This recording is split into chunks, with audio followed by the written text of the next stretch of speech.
our previous session in the keynote, we really talked about this vision of connected accounting, the ability to have accounting systems with your trading partners automatically synchronized to keep the bookkeeping in place.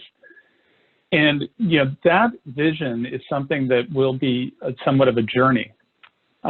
What we want to be able to do in this session is kind of take it from this high-level vision into actionable things that can be done. And the very specific thing we want to talk about is how do you get your customers and vendors to go online with you, right? To change the way they connect with you. We see that journey really as a journey moving from today's personal inboxes, PDFs, and portals happening in phases. The first phase that we see, and that's a critical one, is to get rid of the paper. And the way to do that is to really think about how do you have all the email addresses of your customers and be able to exchange that. The second phase is looking at how do you exchange accounting data online. So no longer dealing with attachments of PDF and Excel, but really giving people direct access to the information on the web and to be able to use it that way. Ultimately, the goal is to be able to exchange that data, as we talked about, through application programming interfaces. That's the technical term for saying the computers can talk to each other and the clouds can talk to each other to exchange that data back and forth. In this one, we really want to talk about those first two stages. First of all, getting into email, and secondly, getting online.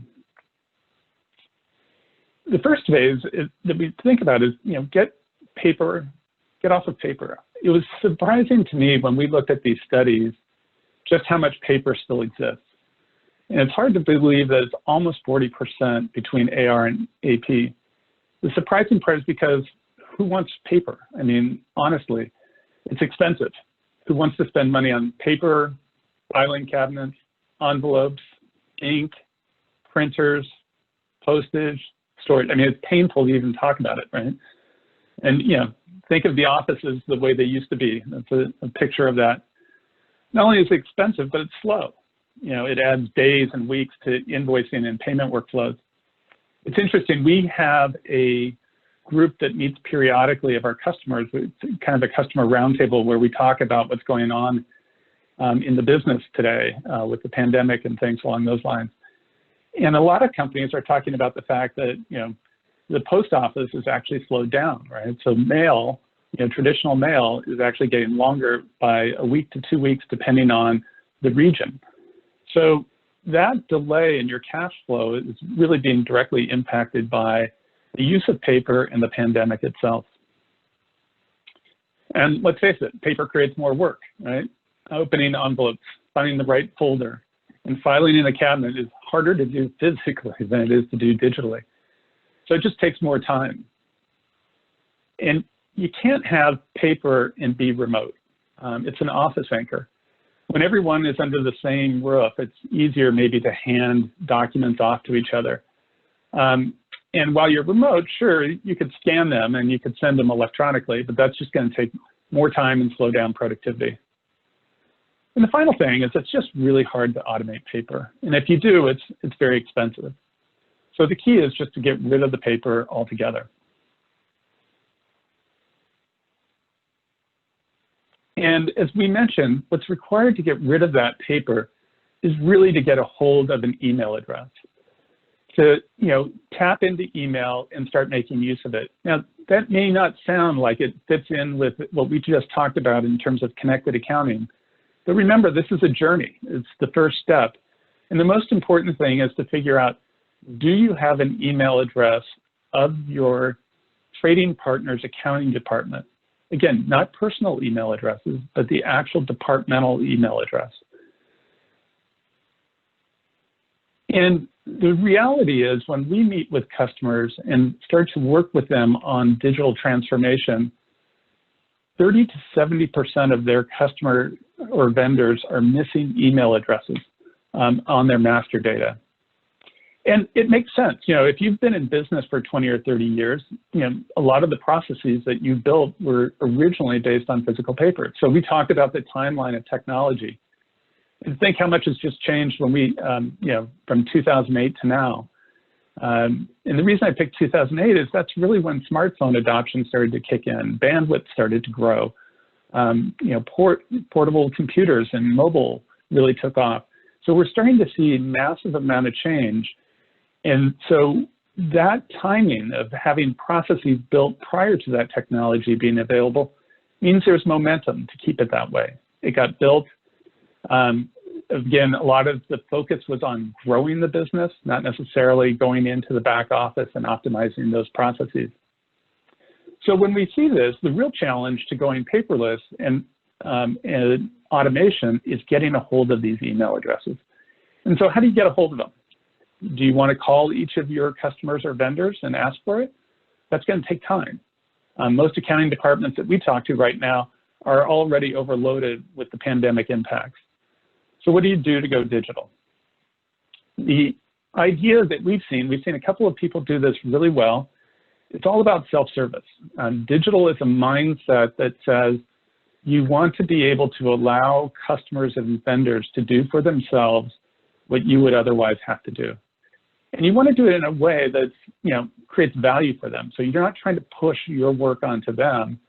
You're just trying to make it easier for them to work with you. So to collect the email addresses, as an example, rather than calling everybody, because you do have to get a hold of them, you can have an automated way to capture that. For instance, we saw one organization actually use Google Forms. They just put up, it's a free product. Then they sent some mailers out to point people to that Google form, right? And ask them to register their account with an email address. So they are able to put that in, sign up, and collect all that. Then they were able to import those email addresses into their accounting system. We'll talk a little bit more about that. That was one of the kind of lessons learned that we had when we met with people, is just being able to do this kind of activity. Next, you want to get your vendors and customers online. Once you stop sending paper, you're ready to move to phase 2. I think it's interesting that, when we look at the state of things, less than 12%, or approximately 12% of invoices are going in, through the web. That people are getting them using the web and doing it that approach. As we mentioned, about 80% is still email and paper. And it was really this percentage that caused us to think about starting Lockstep. What we said is that ultimately we is not digital transformation. It's a step on that journey, but it's not true transformation. And yet we looked at it and we said, when we were starting Lockstep, we said, but portals aren't being successful either. And, kind of why is that? So we did a lot of looking at this when we founded the company. And we were believing that, there had to be some specific reasons, one of which was low adoption. It's the single largest factor as to why vendor and customer portals fail. If you look at the research online, people write about it, but when we did our interviews, it was really clear that, that was a big issue. Because if your trading partner doesn't participate online with you, you don't get the business benefits.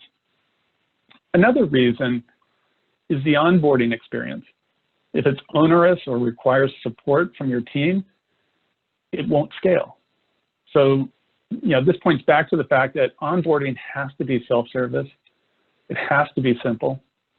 In digital marketing, some of the onboarding things that we saw had very complicated forms and tons of information that needed to be filled out, et cetera. And as a marketer, one of the things you learn is only get the information you absolutely need right up front. Everything more that you ask for, the extras, the other information, will really lower conversion rates. So when you think about getting customers on that adoption, don't slow them down by making the process onerous or having to have them call in. Be gradual and allow that process to happen over time. Support overhead is another one. Many times these portals will have complex navigation, and customers will forget, how do I do this on the portal? And so they'll end up calling or emailing you, and your team has to then provide education, or you're creating resources. That overhead really, again, is extra cost that's going into it. Again, it slows down how much usage is actually being done, and it bogs your team down on being able to support the customers. And then there's a question about lack of value. So a lot of customers or vendors will look at it and say, what's in it for me? Why should I be using this? And there may be a lot of value, but they just don't know what it is because nobody's educated them on it, and they can't figure out how to make it valuable for them. So these were the top 4 reasons for that. But by far, as I indicated, low adoption is the #1 reason. And the biggest issue about adoption that we saw in our studies was really around this barrier of a password. Nobody, from my perspective, the last thing I want is yet another password, another place to go on the web. We mentioned that we did in-depth interviews with different teams. One team that we interviewed was in the medical device field. They had a binder for the accounts receivable team. And it was a binder that would get handed off to each member of the team on a rotating weekly basis. So when you had the binder, it was your job to double check all the invoice statuses in the various portals that they had to submit invoices into. And you would log in each day. You would check on those different invoices based on their payment due dates. And you'd collect that information and update it. Now, the problem with the binder was a couple things. One, it was more work. So it was a lot more work than what they were normally doing. But 2, now these passwords, there were actually 24 different passwords that they had, 24 different accounts with passwords. They all change 4 times a year for security reasons. So then they have to update these passwords. They have to write them down, and make sure that it's all up to date. And again, the reason for the binder is people need to be able to take vacations and everything else. So it's a real issue that, having more places to go on the web to submit invoices, more accounts, more passwords, is actually slowing down the accounting process and cash flow. When we talked about cash traps, that's one of them. Now, we wanted to do a quick poll question on passwords. Specifically, what's your opinion on having passwords to access a portal?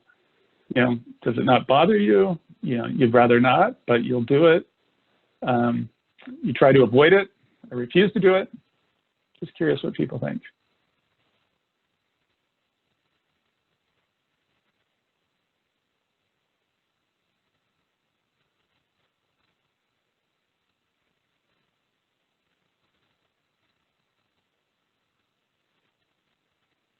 Give it a second more.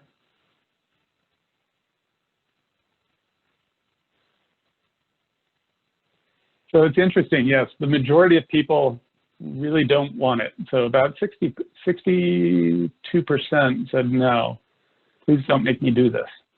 38% said it didn't bother you. So you're good partners to be able to put up with more passwords. So thank you for everybody that participated in the polling. Awesome.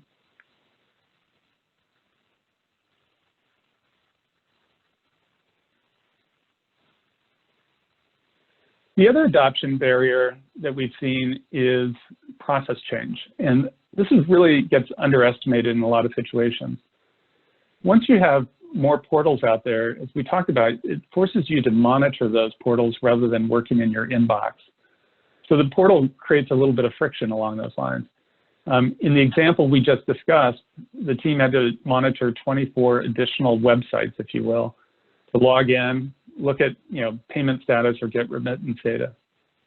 If the portal makes a trading partner do more work because essentially the AP team, maybe in this case, or the AAR team is pushing work onto their trading partner, again, that's going to be a cause for adoption, lowering. So it's not just remembering the password, but you're actually making me do more work. If the portal, does things different way, which each one does, it's hard to remember how to navigate into where were the different outstanding payment information? How do I get to the W-9? Where can I find certain things? All of those become reasons that people have a hard time working with these portals just because it's more complicated. It's more for them to remember. There's 24 different ways on the 24 different portals to be able to get to the information. And we think there's a better way, right? we think the power of email and magic links can break through some of these adoption barriers to being online.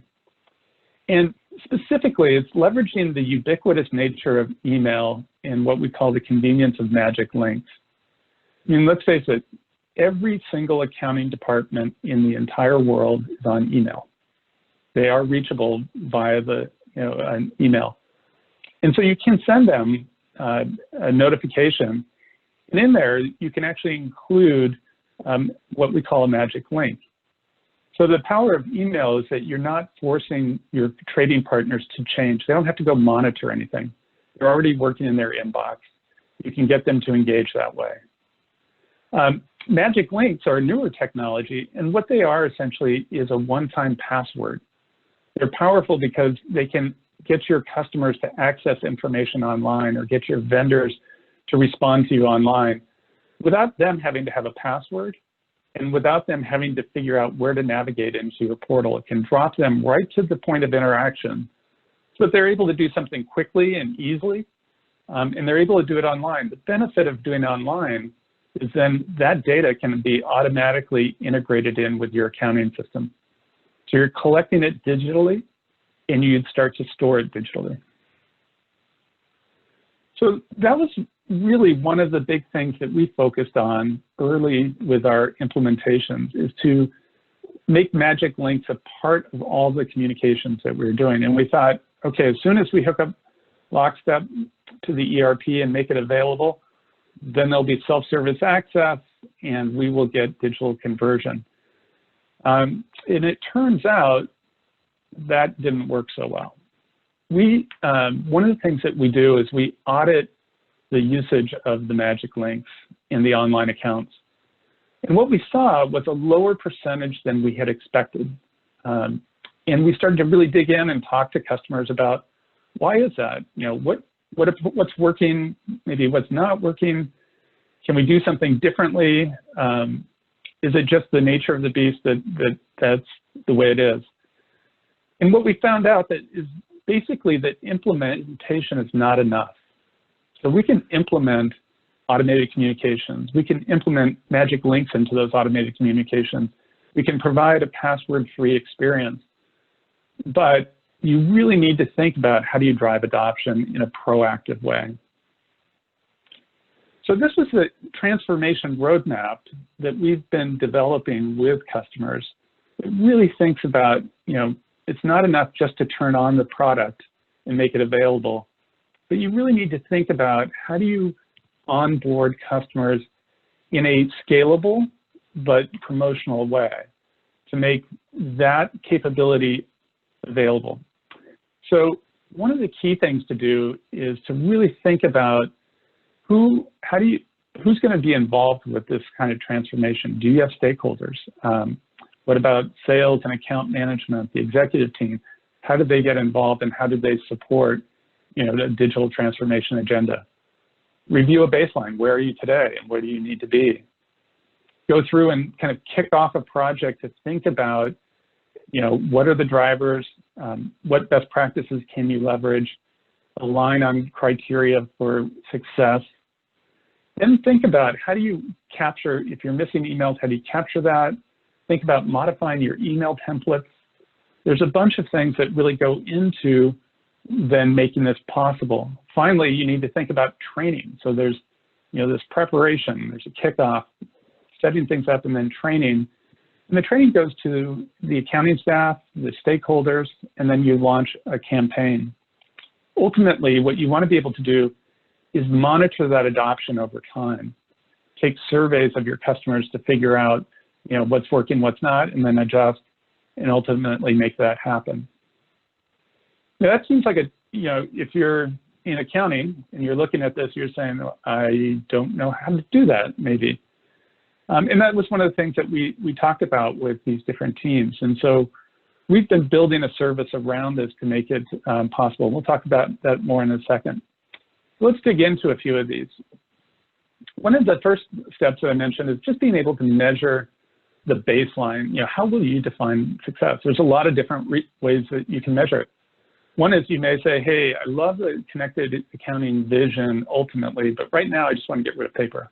cost me a lot of money, and we're trying to go remote, so I just want to get rid of paper. That's perfectly legit, and being specific on that is one of the things to do. But then there's other ones that says, hey, I get a lot of inbound inquiries from vendors or customers. I'd love them to self-serve and be able to do it themselves, and it would save us a lot of time. You may be looking at cash flow. Your team may have certain SLAs that they're providing to the organization, whether it's information availability or being able to get to response times faster. You may be preparing for growth. You may say, hey, as we grow, I don't want to grow the team in the same rate. I want to look for efficiencies and manage growth as best I can. And then even doing things like reducing, certainly late payments. As Peter talked about, most AP organizations don't want to pay late. They have a payment policy, but they don't want to pay late relative to that policy. So aligning on these and being able to articulate very specific things is important, because then later on, what you want to be able to do is measure, did it impact these metrics? As I mentioned, one of the first things to do is to think about, how do you harvest emails to build out the fact that you should have an email address for each person. This is an example, direct mail. So we've been working with people to put together a direct mailer. There are other ways to promote as well, but the direct mail is important because it is a very specific call to action. It's grabbing the attention of the customer and saying, hey, could you go do this online right now and register your email address into our system. And it's found to be really effective. So you're indicating that you're moving to that direction. You're giving them a direct mail, the way that you currently communicate with them, and you're encouraging them to move online. So that's an important aspect, to be able to have that first interaction happen through that capability. Next, you want to think about onboarding digitally. So this is an online form. You want to be able to send a communication to your customers to verify their accounting information, that you have the right master data. We'll be going into this in a lot more detail tomorrow. So in the session about building reliable and compliant accounting relationships, Lindsay O'Brien will really get into the details of what is digital onboarding, how does it work, and why do you care? But when we think about adoption, and I was mentioning about not wanting to force change, today most organizations will collect data about their customers by attaching a PDF and emailing that PDF form to their customer to fill out.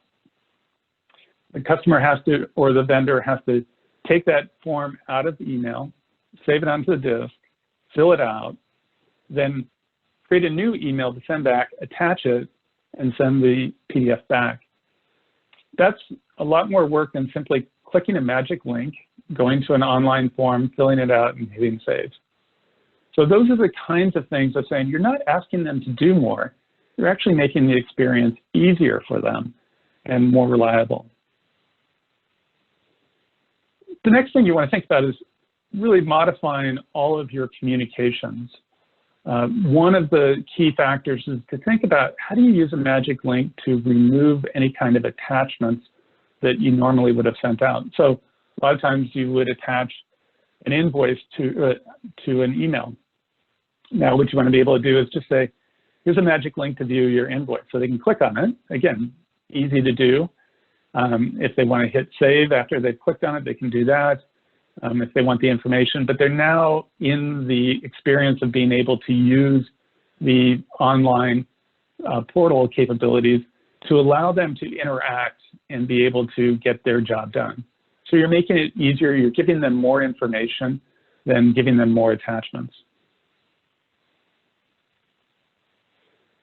You also want to be able to make sure that you're giving customers really intuitive access. So these magic links need to go to experiences that are easy to use and simple to understand. And so here you can see an example of just, for instance, for an AP person to come in and see, open invoices, to be able to interact with those, to pay them, or maybe make a dispute or anything else, download the information. There's no training required. There's not going to be any support that your accounting team is going to have to answer the phone to explain how this works. That's the key thing of building a really rich, simple experience that's easy to use. Then the ability to think about promotion. So once you've kind of set things up, you've been able to collect information, you're starting to be able to collect information online, you've got your communications set up, you've got as we talked about, the magic link online account access in place. The next thing you want to be able to do is really drive promotion around this. So you can there's a rule in marketing that you need to hear something 5 times before your person that you're targeting will hear the message. So that reiteration over and over again is important, and to do it across all of your channels. So one outreach isn't enough to get your customers to adopt this channel or get your vendors to adopt this channel. You need to be able to send multiple announcements. For instance, we're going to be launching this soon, and then we've launched it, boy, have you logged in yet, sort of thing. And by the way, you don't log in, you just use your magic link. We also build promotional things such as an explainer video, being able to, a lot of times people are like, why do I want to do this? And, they don't want to read a long, brochure on it. People love a video that explains what it is and how it works. So we, for instance, provide an explainer video that's able to go onto a website so that people understand what it is. Things like a statement insert. So if somebody is getting a paper statement, make sure there's something that goes in that statement when it goes out, reminding them to do that. There was still the direct mail, but again, a lot of times people need to hear this over and over. So how do you do that? I don't know about you, but anytime I've been on hold, and I'm listening to, the recorded audio on that when I call into a company, that company will always promote the ability to go online and to be able to take care of something there. So any voicemail that you might have in your office or that people call in, the standard reply should be, if you've got a question, we will get back to you as soon as possible, but also go online and be able to do, get the information you need there. Certainly the corporate website should have how to contact you. And that contact information should really be a link to the website. So create a link that they can go to and contact you through the web. Don't promote the email as the way to contact you. And certainly your email signature is another place. So when you take all of these and you kind of put in the promotional aspect, it's really going to get people to think about that online experience and what they need to be able to do. So as the promotion kicks in, what you do need an ability then to look at adoption and monitor. How is that taking place? How many people visited you online today? How many people accessed their online accounts? How many people kind of clicked through and took an activity? Which of your customers? So measuring that adoption, the percentage, and then how did that, when we go back to that success metrics, how did that impact the success metrics? Are you getting lower number of calls? Are you getting a lower number of inbound emails? Have you seen your paper drop? Are you able to get stakeholders the information they need faster? Those are all things that you want to be able to look at, monitor, and report on to be able to go back and say, yes, this is working.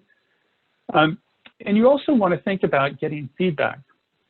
So getting feedback helps you figure out what else you might want to do. Are there segments of customers who didn't adopt? How can you probe them to find out why not? Can you address their concerns or issues with that?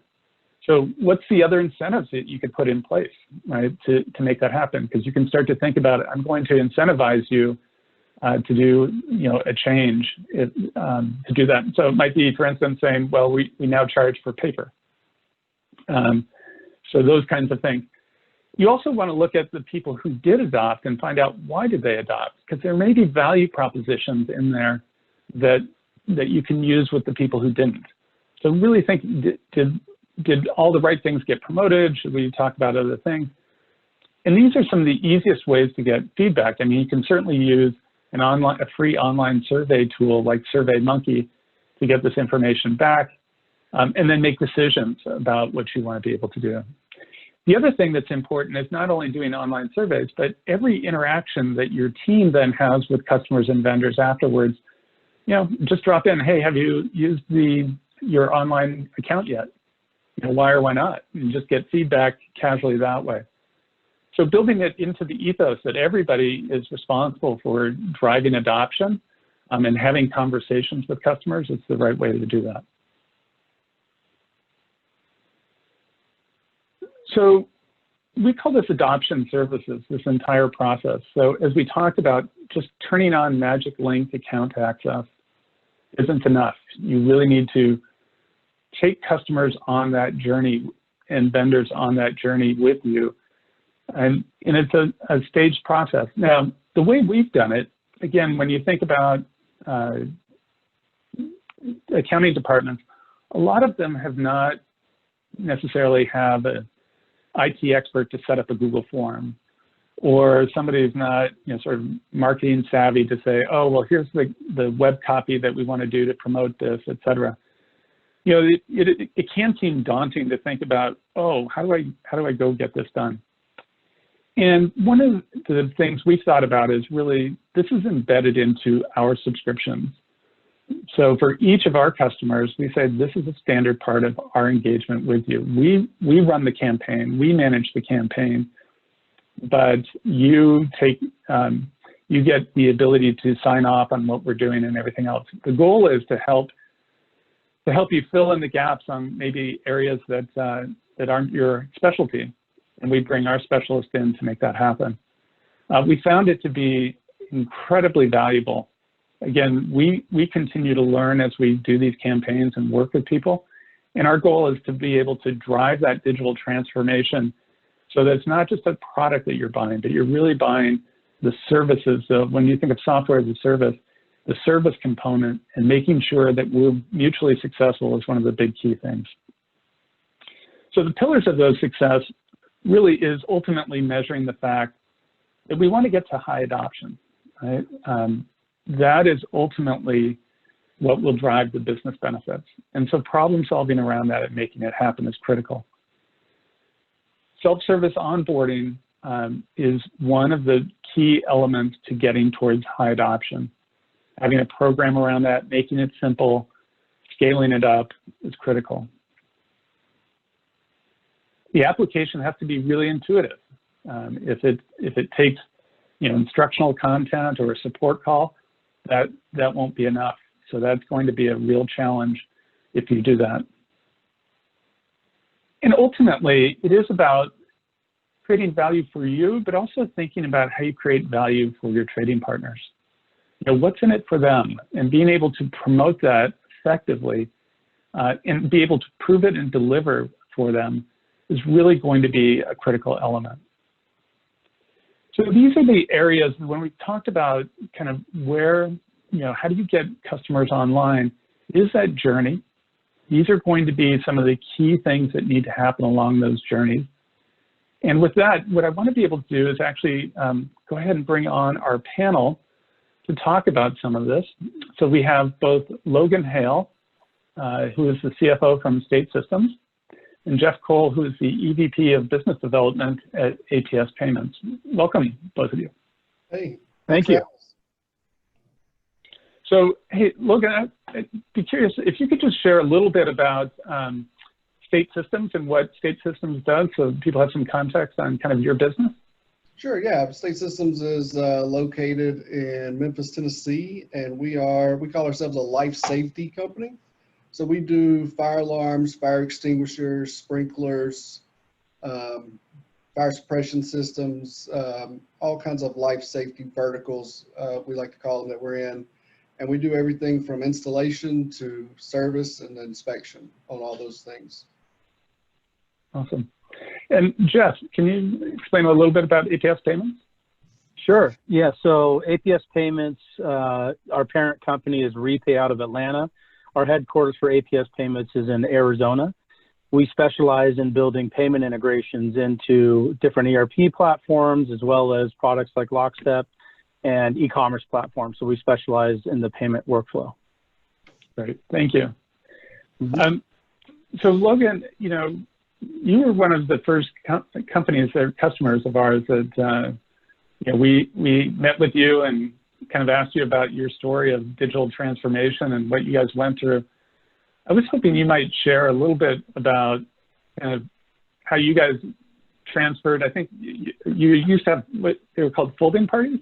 Yeah, so I guess, you know, I relate to your beginning of your presentation when you talked about paper and paper and paper and paper, right? So when I got at State Systems, which was June of last year, we had, at any given time, we have roughly 3,000 to 3,500 customers with a balance, and we need to get statements to each month. And so in order to do that, we had what we called folding parties, where we would all gather in the training room, which holds about 18 people. And we would essentially hand out, we'd have stacks of paper, right? We'd have 3,000 to 3,500 stacks of paper, boxes of envelopes, and then I got my glue stick here where we would use our glue stick to the envelopes and then run them through a machine to get the postage on them. And it would take an entire day to get that done. And it was, you know, 18 people the whole day. I mean, it was quite a process, right? And back then our DSO was actually hovering right around the hundreds. You know, the DSO is how long it takes to get paid once you've invoiced a customer. So 100 days to get paid is not good for cash flow. So we actually, leading up to our implementation with Anytime Collect, created these form letters that we started adding to the statements and sending out for 4 to 5 months prior to implementation, just announcing to everyone, hey, we're going to this online portal. Here's how you sign up. If we don't have your email address, please send your email address to this inbox. And we had somebody actually harvesting those email addresses. So I think because of that, and I you know, was listening to your marketing thing about having to say something 5 times. I don't really remember if we did it 4 or 5 times, so we'll say we were close. But I believe we have one of the highest utilizations of the customer portal, is what we've been told after our implementation, and we've only been implemented since March. And since March, we've actually taken our DSO from 100 down to almost 70, so we've reduced it by almost 30 days. Just by being able to reach people more often. You know, you don't want to send updates every 15 days if it takes you a whole day to get statements out the door. No. So, and then since then, we are down to about 300 customers per month that we actually have to fold statements and send to. So that's quite a decrease. We've collected a ton of email addresses. The portal, the sending the statements out works great. The reminders works great. And we actually have somebody that's a part-time person now, and they have a list of customers that don't have email addresses, and their entire job is to call and get email addresses.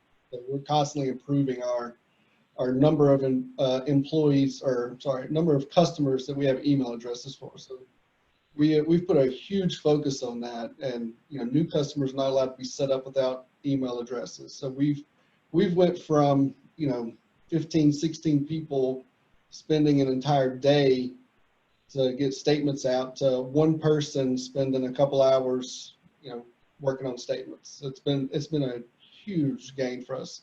That means those employees now spending more time doing their actual job, calling on customers, making sure that customers are aware, you know, making collection calls, doing things that are way more important than you know, origami parties.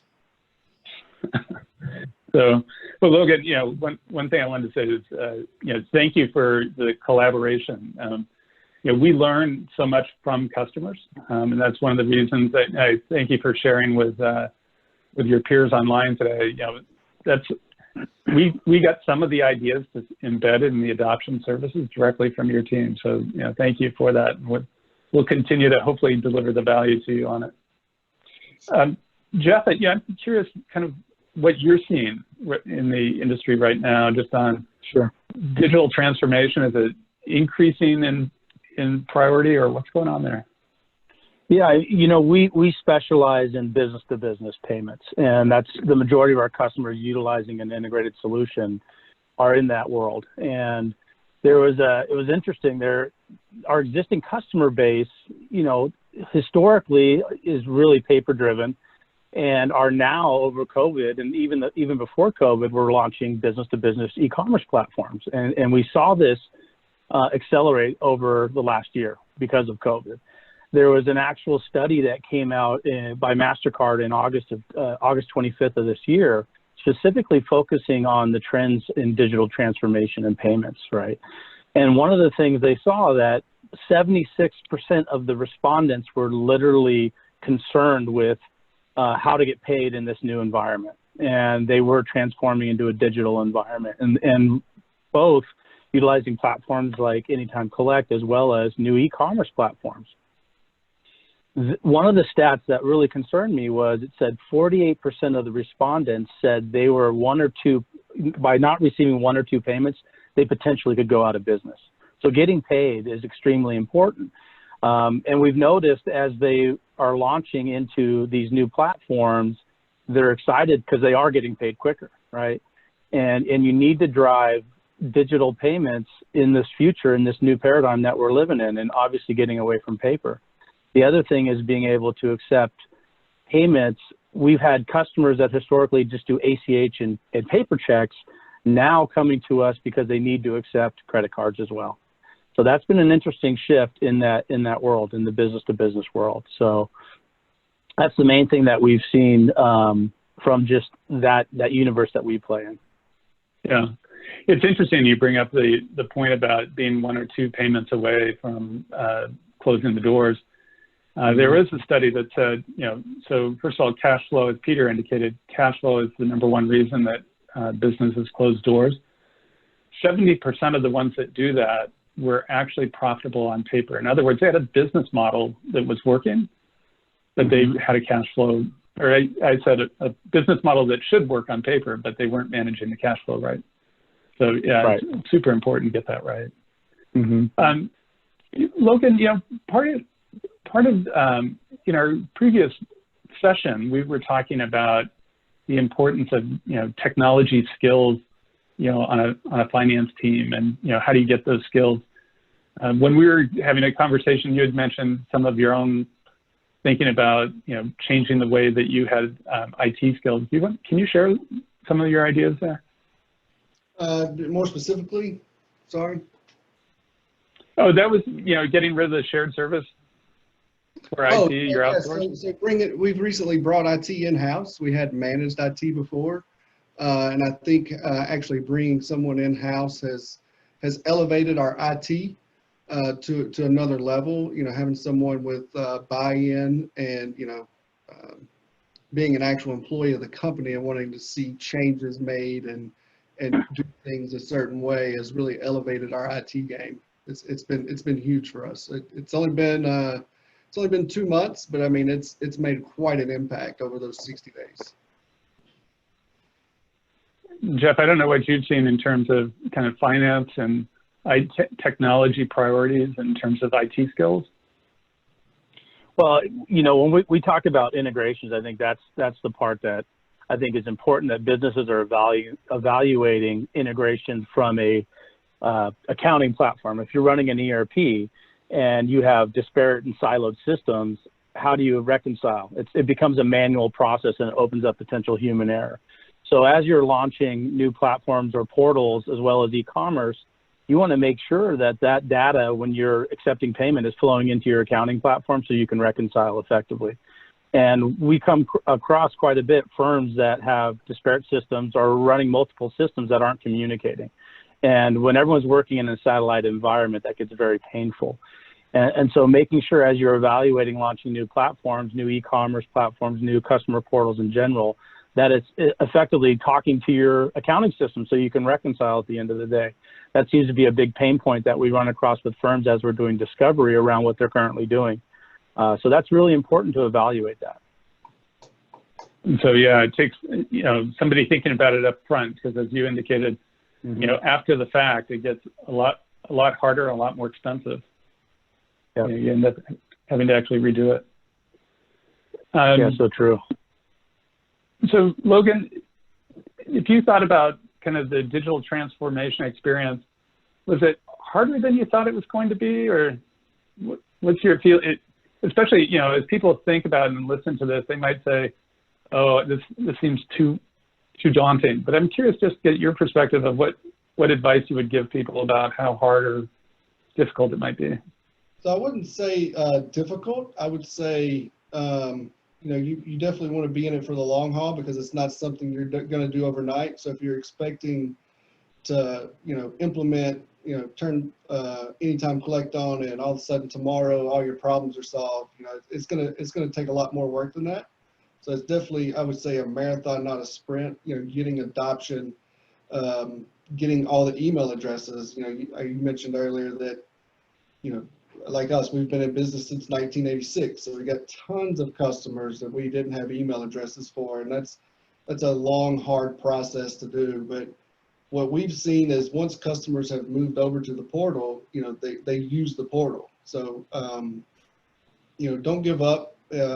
Getting the adoption is key. Getting the email addresses is key to that. So I would say, main point being, don't give up. It's definitely a marathon. Jeff, I'm curious kind of your thoughts, or what advice you'd give based on what you've seen. You brought up some really good points of, you got to keep the message going out there. And when I think about adoption on new platforms, human nature is to stay stagnant and do what we typically do and not have change. But change obviously is a good thing for everybody. And there's a couple different ways to put that message out there. And as you were speaking, I thought of some ideas. And one of the things we employ is case studies, right? So if you have a customer that's actually adopted this portal and is utilizing it and sees the value in that, build a case study around that to send that out to your offline customers that are not currently using that portal. That would be one thing. Training your internal staff about adoption, your sales team, the voice prompt that you mentioned. If there's an automated voicemail that comes on, mention the online portal. Also offering potential discounts, discounts for shipping or free shipping if you use the online portal for products. Those are the types of things that you have to implement in order to get people to move and change, right? Human nature is to not change and become complacent. Right. So you've got to incentivize them in one way or another, and then that message over 5 times. It's even in sales. When you think about sales, usually you don't sell something after 5 times. It's the same thing. It's just a human nature thing. You got to hear it more than 5 times before it starts to click, and you say, okay, this is something that I should be utilizing. And then once they utilize it, why not build a case study around that to say, hey, this is working, and look at this customer who's using this portal and see the benefits behind that, and actually showing that to your offline customers. So that way, that might increase the adoption, right? Yep, that's good advice.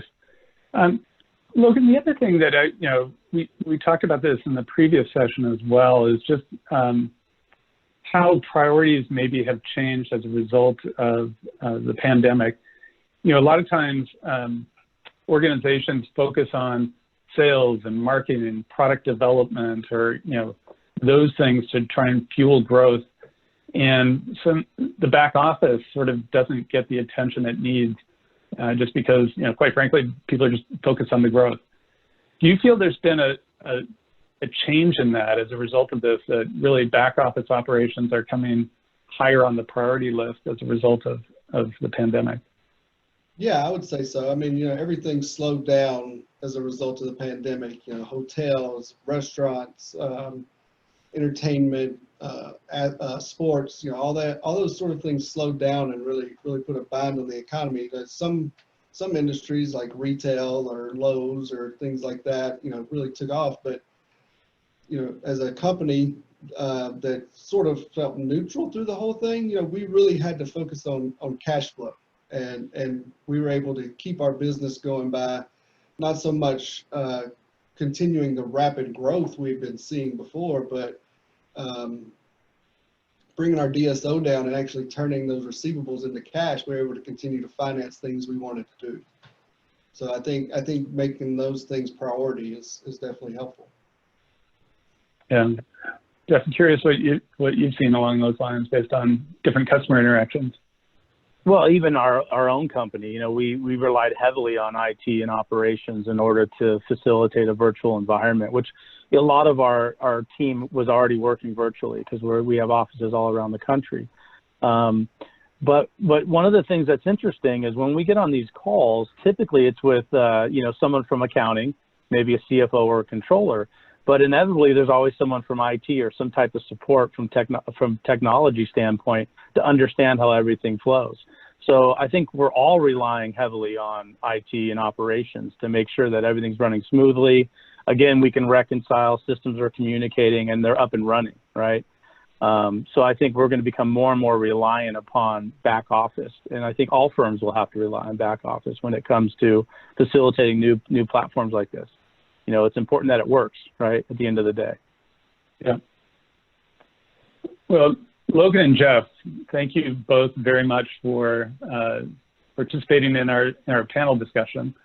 The attendees definitely appreciate hearing from peers versus, marketing. So I really appreciate it. Plus, you saved them having to look at too many more slides. So. My pleasure. Thank you for having us. Yeah, thank you very much. With that, we will kind of